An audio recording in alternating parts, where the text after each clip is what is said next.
नमस्कार श्रोता, रेडियो कान्तिपुरको नियमित कार्यक्रम द हेडलाइनर्स लिएर आज म अनिल बोगटी उपस्थित भएको छु। कार्यक्रममा आज हामी संक्रमणकालीन न्यायमा भइरहेको ढिलाइ तथा यससँग सम्बन्धित विधेयकले सिर्जना गरेको विवाद अनि बहसको सन्दर्भमा सत्य निरूपण तथा मेलमिलाप आयोगका पूर्व अध्यक्ष गणेश दत्त भट्टसँग कुराकानी गर्दैछौं।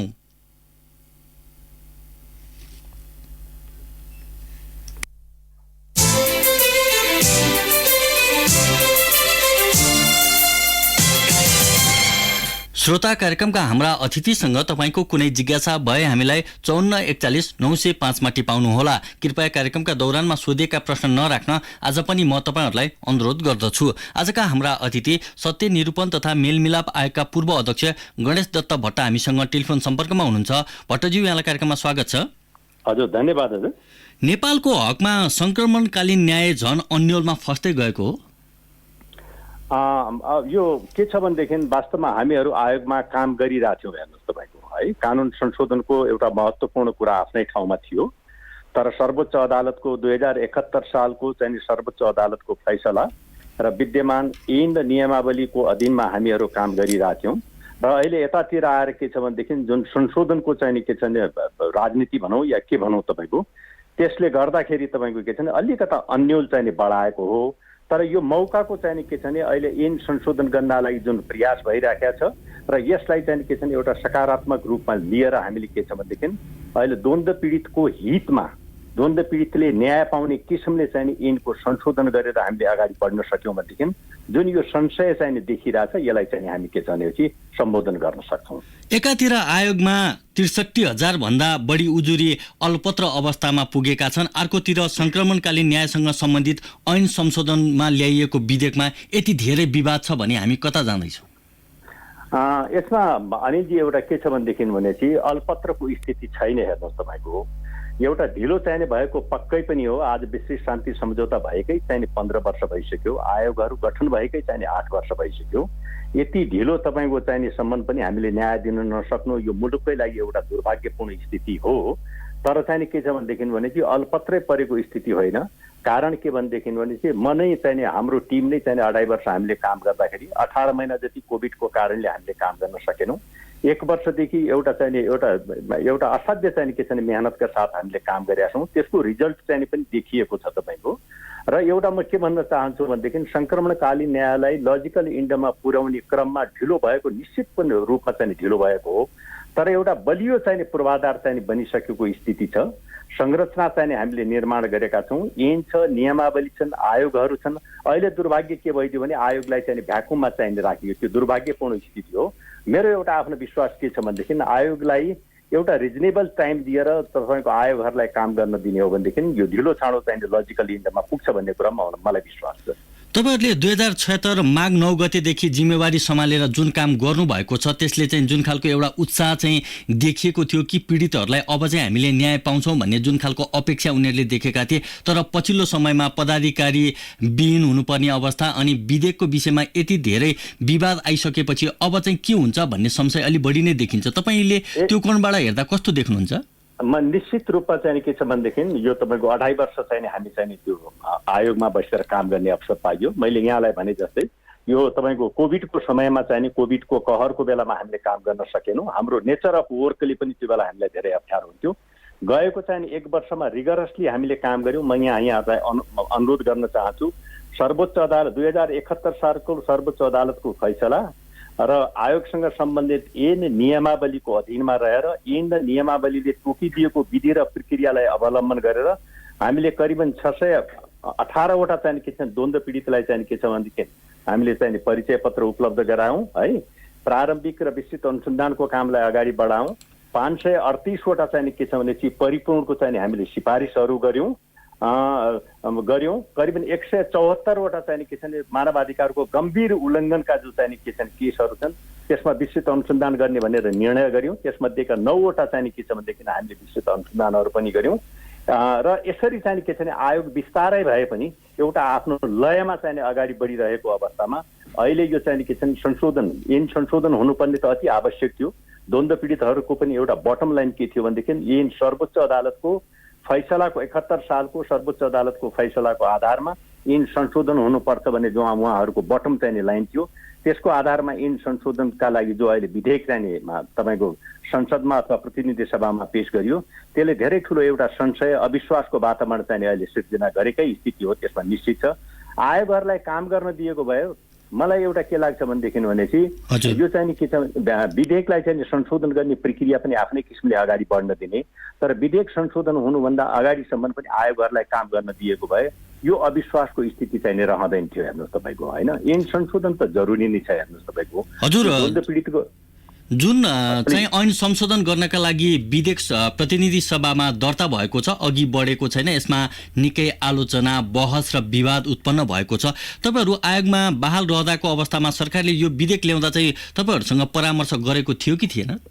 एकदम यो दुर्भाग्यपूर्ण स्थिति हो। हेर्नुहोस् तपाईँको, किनभनेदेखि यो संक्रमणकालीन न्यायालय लजिकल इन्डमा पुर्याउने जिम्मेवारी भनेको दुईटा आयोग हो, सत्य निरूपण र बेपत्ता आयोगको चाहिँ जिम्मेवारी। हेर्नुहोस् है, र म आयोगमा बस्दाखेरि नै मैले व्यक्तिगत रूपमा 14-1500 चाहिँ के छ उजुरीहरूको आफै अध्ययन गरेका छु। हेर्नुहोस्, र त्यहाँ असाध्य नजिकबाट चाहिँ के छ द्वन्द्व पीडितका पीडाहरूलाई चाहिँ के छ महसुस गर्ने चाहिँ अवसर पनि पाएको छु, उहाँहरूको पीडाको बारेमा जानकारी पनि गर्ने अवसर पाएको छु। र यो विधेयक चाहिँ निर्माण गर्दाखेरि सम्बन्धित निकायले बेसिकल्ली म भन्छु कानुन मन्त्रालयले दुईटै आयोगसँग जुन रूपमा परामर्श दिनुपर्दथ्यो त्यो परामर्श लिइएन तपाईँको। र यो आयोगको चाहिँ के छ एउटा विश्वसनीयता कमजोर बनाउने काम, आयोगलाई बाइपास गराउने काम भएकै हो, त्यसमा लुकाउनु पर्दैन तपाईँको। मेरो एउटा व्यक्तिगत धारणा के छ भनेदेखि सर्वोच्च अदालतका हरेक आदेशहरू चाहिँ के छ हाम्रा लागि कानुन बराबर नै हुन्। म यहाँ तपाईँलाई भन्न चाहन्छु, यो अधिवक्ता राजेन्द्र प्रसाद चाहिँ ढकालको हकमा निजको सहोदर भाइ चाहिँ रविन्द्र प्रसाद चाहिँ ढकाल, लीला भण्डारी विरुद्ध चाहिँ प्रधानमन्त्री तथा मन्त्री परिषदको कार्यालय, अधिवक्ता माधव प्रसाद बस्नेत समेत विरुद्ध नेपाल सरकार, गोविन्द शर्मा बन्दी विरुद्ध महाधिवक्ताको कार्यालय, सुमन अधिकारी समेत विरुद्ध प्रधानमन्त्री तथा मन्त्री परिषदको कार्यालय, यो 4-5वटा जो सर्वोच्च अदालतले दिएका चाहिँ ल्यान्डमार्क डिसिजन छन् र त्यसमा पनि सुमन अधिकारीको केसमा सर्वोच्च अदालतले यो संक्रमणकालीन न्यायालय चाहिँ के छ लजिकल इन्डमा पुर्याउन लागि महत्त्वपूर्ण चाहिँ भूमिका दियो। मैले यहाँनिर भन्नु खोजेको के छ भने हिजो हामी त्यहाँ आयोगमा जाँदाखेरि सर्वोच्च अदालतको फैसला हाम्रा लागि कानुन हो। हामीले सर्वोच्च अदालतको चाहिँ फैसलाको अधीनमा रहेर ऐन र नियमावलीको चाहिँ अधीनमा बसेर हामीले काम गरिरहेको थियौँ। हेर्नुहोस्, हाम्रा लागि त्यही पनि चाहिँ तपाईँको के हुन्छ भनेदेखि त्यो द्वन्द्व पीडितलाई न्याय दिलाउने कुरामा अवरोधको स्थिति थिएन। निश्चित रूपमा केही चाहिँ के छन् ऐनमा चाहिँ नियमावलीमा संशोधन हुँदाखेरि धेरै राम्रो हुन सक्ने स्थिति थियो। र अहिले यसले के छ भनेदेखि भनेपछि अहिले यसो मैले हेर्दाखेरि एउटा के हुन्छ भने चाहिँ कानुन मन्त्रीज्यू चाहिँ यो आफ्नो पदमा आइसकेपछि, अहिले वर्तमान कानुन मन्त्रीज्यू कानुन मन्त्रीको रूपमा नियुक्त भइसकेपछि उहाँको पहिलो निर्णय माननीय मन्त्रीज्यूले पदभार ग्रहण गर्दाखेरि के गर्नुभयो भनेदेखि पीडितको माग र सम्मानित सर्वोच्च अदालतको आदेश बमोजिम ऐन संशोधन गरी द्वन्द्व पीडितलाई न्याय दिलाउँछु भनेर उहाँले एउटा प्रमिस गर्नुभयो। त्यो प्रमिस गरिसकेपछि तपाईँको के हुन्छ भने कि उहाँले देशभरि तपाईँको 7वटा प्रदेशमा 7वटा कन्सल्टेसन मिटिङ गर्नुभयो। काठमाडौँमा थुप्रै कन्सल्टेसन मिटिङ भए। ती सबै कन्सल्टेसन मिटिङमा तपाईँको द्वन्द्व पीडित र सरोकारवालाहरूले व्यापक चाहिँ तपाईँको चाहिँ मन्त्रालयलाई अथवा नेपाल सरकारलाई सहयोग गर्यो। तर दुर्भाग्य के छ भनेदेखि अब यसमा तपाईँको के हुन्छ भनेदेखि त्यो 7वटा कन्सल्टेसन मिटिङ पछि उहाँहरूको बिचमा एउटा परामर्श मिटिङ पछि प्रतिवेदन तयार गर्ने, त्यो प्रतिवेदनका आधारमा तपाईँको के हुन्छ भनेदेखि विधेयक तयार गर्ने र त्यो विधेयक एउटा सहमतिमा हाउसमा लैजाने भन्ने एउटा सहमति भएको थियो जस्तो लाग्छ।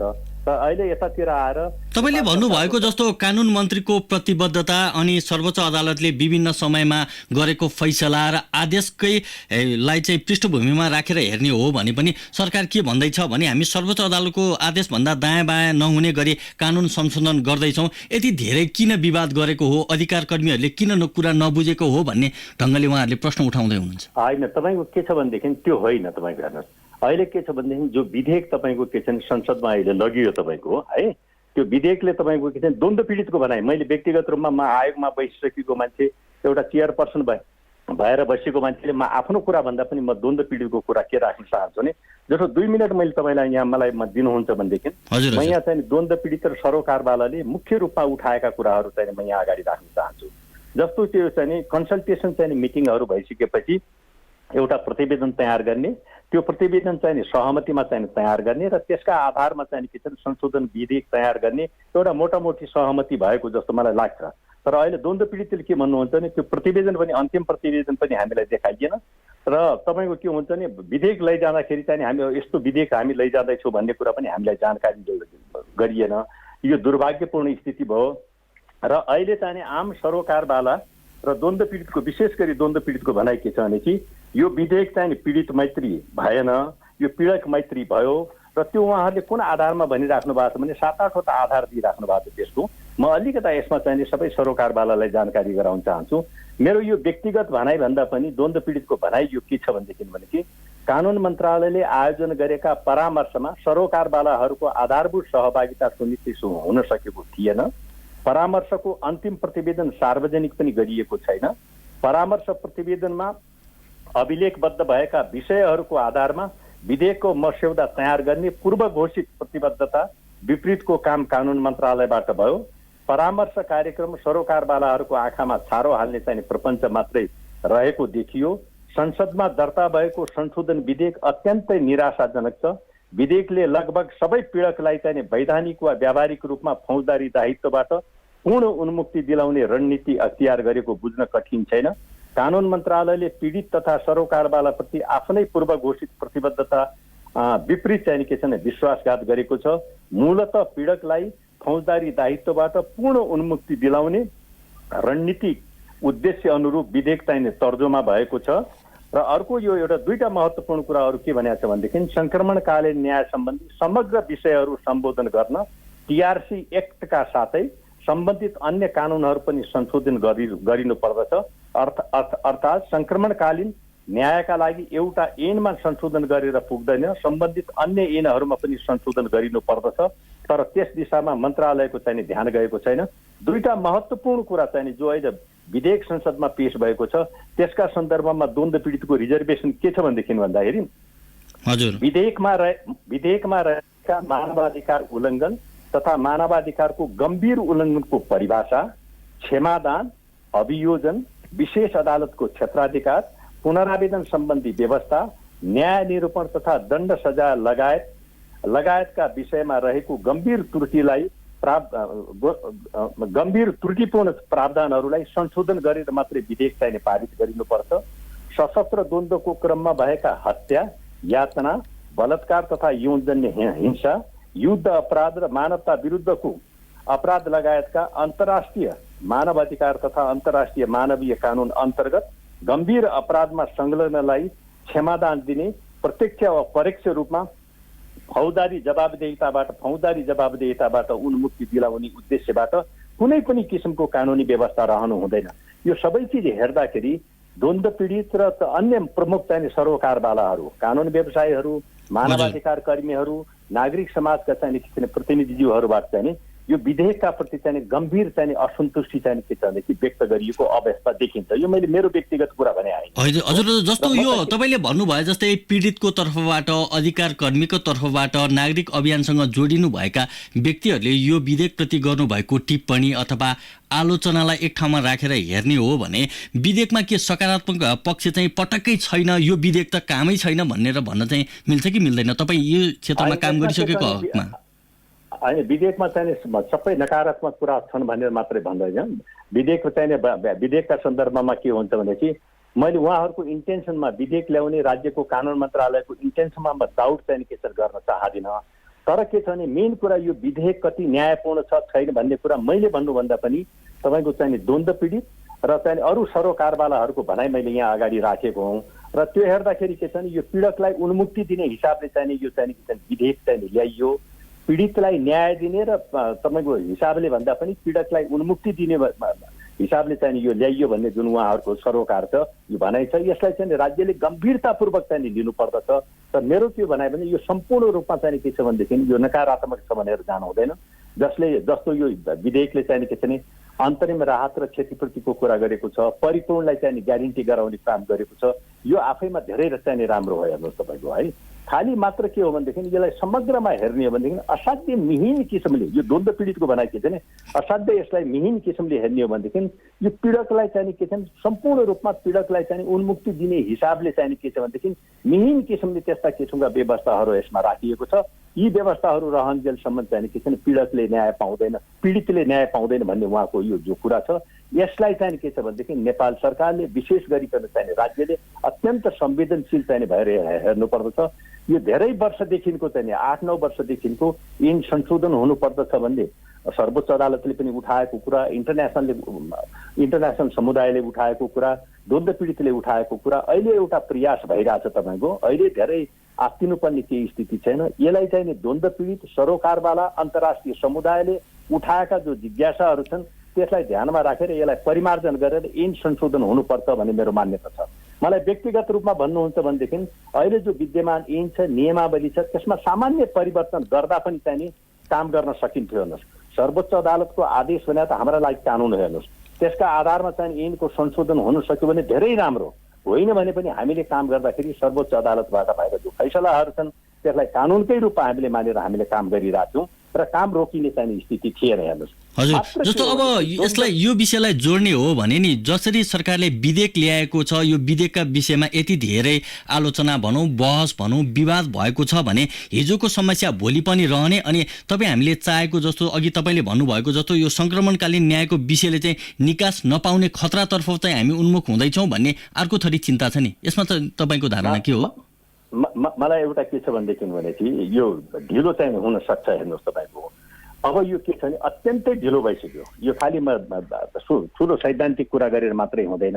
म अहिले यसो हेर्दाखेरि राज्यका प्रमुख चाहिँ के छ भनेदेखि तपाईँको के भन्छ राजनीतिक शक्तिहरूको पनि यसमा के छ भने यसलाई अब धेरै ढिलो भइसक्यो, लजिकल एन्डमा पुर्याउनु पर्ने भन्ने छ र अन्तर्राष्ट्रिय समुदायले पनि यो ढिलो भइसक्यो, यसलाई लजिकल एन्डमा पुर्याउ भन्ने छ। अब मलाई के छ भने यो अहिले जो अवसर छ तपाईँको मलाई के छ भनेदेखि यो ऐन संशोधन गर्ने जो अवसर अहिले आएको छ, एक लेभलको एक्सर्साइज भएको छ। त्यो एक्सर्साइजमा चाहिँ सन्तुष्ट हुनुपर्ने स्थिति चाहिँ देखिएन, द्वन्द्व पीडितहरू सन्तुष्ट हुन सक्नु भएन। तर यसलाई द्वन्द्व पीडितका तर्फबाट उठाइएका कुराहरूलाई, प्रमुख सरोकारवाला शक्तिहरूको तर्फबाट उठाइएका कुराहरूलाई सकारात्मक रूपमा लिने र ऐन संशोधन गर्ने, तपाईँ ऐन संशोधन गरेर द्वन्द्व पीडितलाई चाहिँ के छ यथाशक्य चाँडो न्याय दिने काममा चाहिँ हामी अगाडि बढ्नुपर्दछ। मलाई के लाग्छ यसमा कुनै पनि किसिमले द्वन्द्व पीडितका प्रति चाहिँ द्वन्द्व पीडितलाई चिटिङ गर्ने काम चाहिँ अब हामीले गर्नु हुँदैन।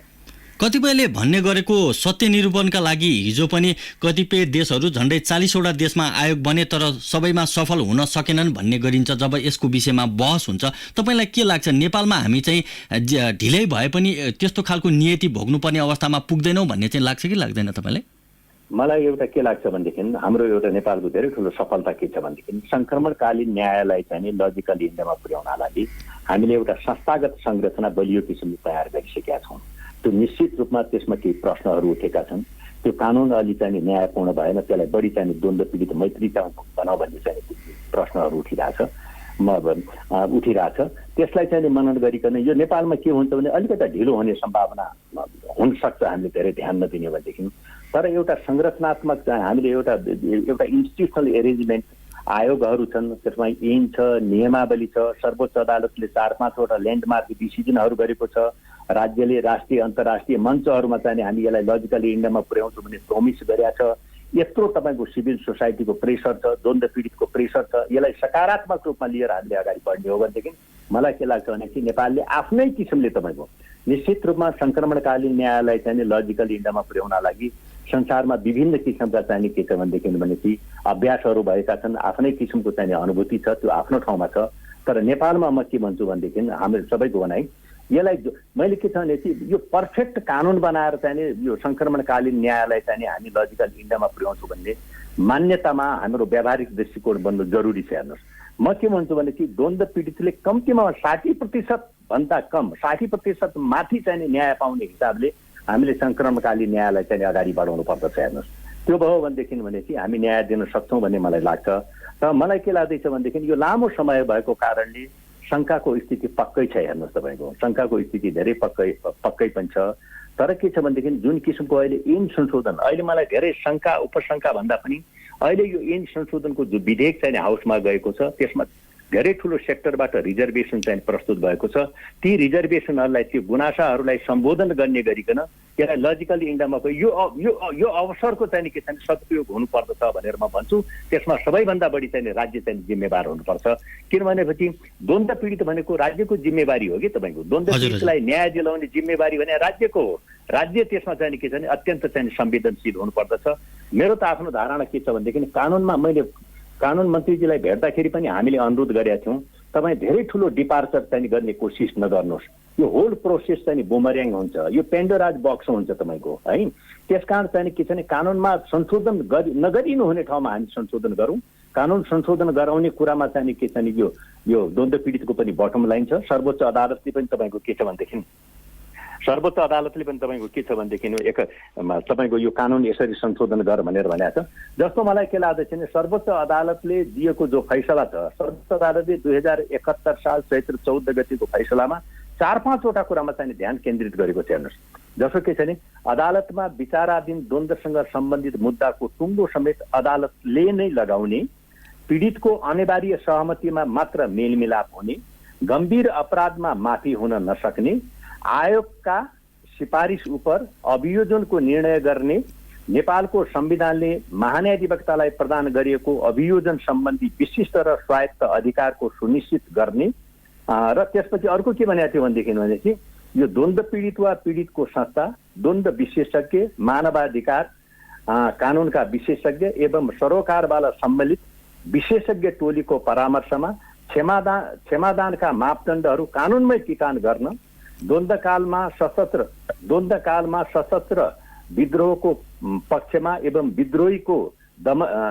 विद्रोहीको चाहिँ दमन गर्ने कार्यमा संलग्न नरहेको तथा मानवाधिकार उल्लङ्घनको नकारात्मक अभिलेख नभएका व्यक्तिहरू सम्मिलित गरी अन्तर्राष्ट्रिय मापदण्ड स्वच्छ निष्पक्ष विश्वसनीय आयोग गठन गर्न आदेश चाहिँ दिएको छ।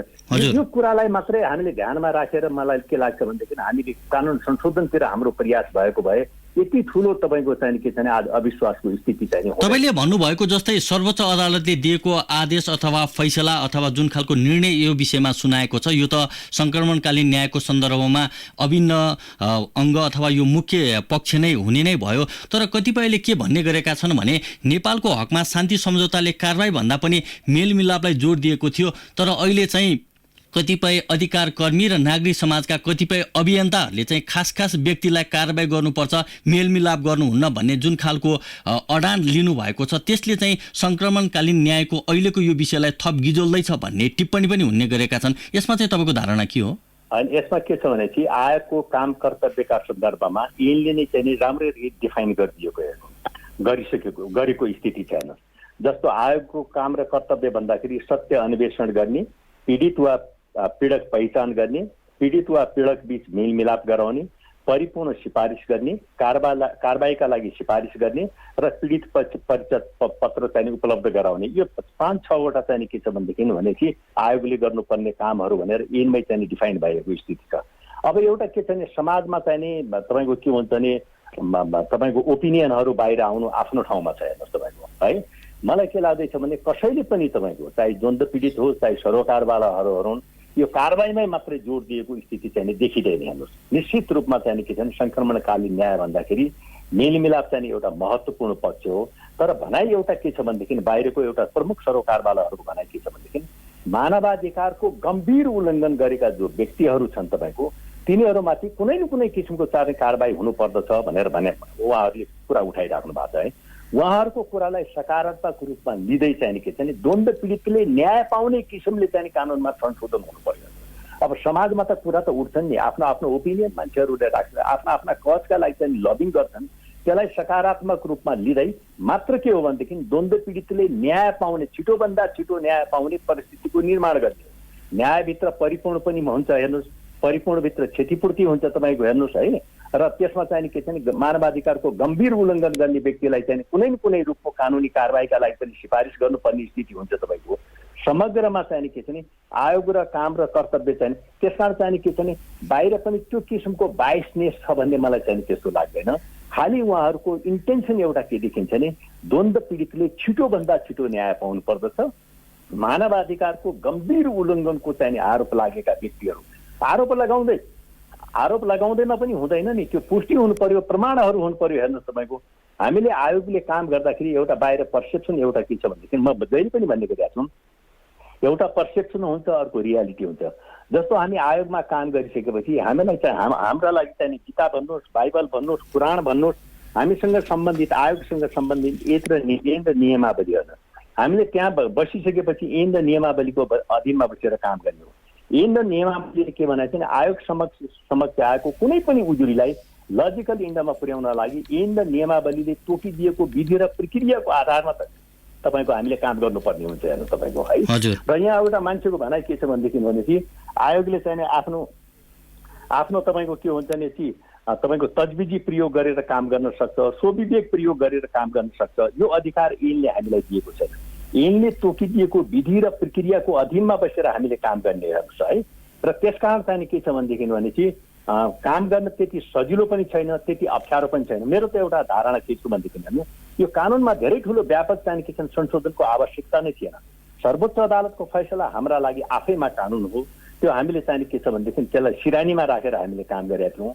अर्को के छ भने यो अहिलेको ऐन र चाहिँ नियमावलीले पनि त्यसलाई काम गर्न धेरै अप्ठ्यारो चाहिँ गरेका थिएन। नियमावलीमा सामान्य संशोधन गर्दाखेरि पनि यो प्रक्रियालाई अगाडि बढाउन सक्ने स्थिति थियो। हेर्नु, म के भन्छु भनेदेखि मेरो एउटा धारणा के छ भनेदेखि ऐन नियमावली र सर्वोच्च अदालतको जो आदेश छ तपाईँको यसलाई अधीनमा रहेर पनि आयोगले काम गर्न सक्छ। हामीले बिचमा गऱ्यौँ पनि। हेर्नुहोस्, हामीलाई कहीँबाट कुनै बाधा विरोध अवरोध कतैबाट पनि आएन। तपाईँको सामान्य के छ जस्तो एउटा सामान्य म तपाईँलाई भनौँ, क्षतिपूर्तिका सम्बन्धमा तपाईँको के हुन्छ भनेपछि ऐनले मनासिब चाहिँ क्षतिपूर्ति दिनु भनेर भन्छ। नियमावलीले के गरिदिएको छ भने क्षतिपूर्ति चाहिँ 3 लाखसम्म भन्ने क्षतिपूर्ति राखिदिएको छ। यस्तो कन्ट्राडिक्टी हुँदाखेरि अलिकति हामीले नियमावलीलाई चाहिँ के छ भनेदेखि संशोधन गर्ने हो भनेदेखि काम अगाडि बढाउन सक्ने स्थिति थियो। र मेरो एउटा व्यक्तिगत मैले 2.5 वर्ष त्यहाँ आयोगमा बसेर काम गर्दाखेरि र त्यसमा पनि 18 महिना माइनस गरेर जो 1 वर्ष रिगरसली हामीले काम गऱ्यौँ, हाम्रो एउटा अनुभव के भयो भनेदेखि ऐन नियमावलीमा धेरै ठुलो संशोधनको आवश्यकता थिएन। सर्वोच्च अदालतले नै चाहिँ के छ भने संक्रमणकालीन न्यायलाई गाइड गर्ने किसिमले महत्त्वपूर्ण फैसला गरिसकेको स्थितिमा त्यो फैसला हाम्रा लागि कानुनको चाहिँ कानुन बराबर नै हेर्नुहोस्। र सामान्य रूपमा चाहिँ के छ भनेदेखि यो संशोधन गरेर तपाईँको हामीले अगाडि जान सकेको भए मलाई के लाग्छ यो किसिमको जो अहिले ह्याभोक अहिले क्रिएट भएको छ नि त्यहाँनिर एउटा द्वन्द्व पीडितहरूलाई हामीले असाध्य उत्साहित गराउँ, त्यसपछि गराएर उहाँहरूलाई असाध्य निरुत्साहित बनाउने जो परिस्थिति सिर्जना भयो यो चाहिँ स्थिति आउँदैन थियो। हजुर भट्टज्यू, अब हामी कार्यक्रमको अन्त्यतिर आइसकेको कारण तपाईँबाट मैले के श्रोताको प्रश्नको जवाफ चाहे। एकजना श्रोता श्याम खतेवडाले सोध्नु भएको छ, यो हत्याकै विषयलाई पनि विभिन्न विशेषण प्रयोग गर्न खोजिएको जस्तो देखिन्छ विधेयकमा, यसलाई चाहिँ कसरी बुझ्ने भन्ने आशयको प्रश्न राख्नु भएको छ। होइन, हत्या भनेको मानवाधिकारको गम्भीर उल्लङ्घन हो। हेर्नुहोस् तपाईँको है, हत्या भनेको मानवाधिकारको गम्भीर उल्लङ्घन हो र हत्यामा चाहिँ संलग्न व्यक्तिलाई चाहिँ के छ भनेदेखि कानुनको परिधिमा भित्र रहेर तपाईँको के हुन्छ नि त्यसलाई चाहिँ कारबाहीका लागि सिफारिस गर्ने गरिकन त्यो चाहिँ के छ भनेदेखि ऐन संशोधन हुनुपर्दछ। त्यो किसिमको व्यवस्था चाहिँ के छ नि कानुनमा आउनु पर्दछ। अहिलेको कानुनमा चाहिँ के छ भनेदेखि हत्यालाई चाहिँ मानवाधिकारको गम्भीर उल्लङ्घनमा चाहिँ राखेको थियो। त्यसको चाहिँ विस्तृत अनुसन्धान गरेर त्यसमा साँच्चीकै कुनै व्यक्ति चाहिँ हत्याका लागि दोषी देखिन्छ भने चाहिँ उसले सजायको चाहिँ भागी हुनुपर्दछ। हजुर भट्टज्यू, अब आजका लागि निर्धारित समय सकेका कारण आज हामीलाई समय दिनुभयो, यहाँलाई धेरै धेरै धन्यवाद। आगामी दिनमा पनि हामी यो संक्रमणकालीन न्यायसँग जोडिएका विषयहरूमा बहसहरू गर्ने नै छौँ। यति भन्दै मैले कार्यक्रमलाई बिट मार्न चाहेँ। थ्याङ्क यू, धन्यवाद। श्रोता, भोलि हामी नयाँ विषयवस्तुमा सम्बन्धित अतिथिसँगको कुराकानी लिएर आउने नै छौँ। तबसम्मका लागि न्युज डेस्कका सम्पूर्ण सहकर्मी प्राविधिक मित्र नवराज भण्डारी अनि म अनिल बोगटीलाई आज्ञा दिनुहोस्। नमस्ते।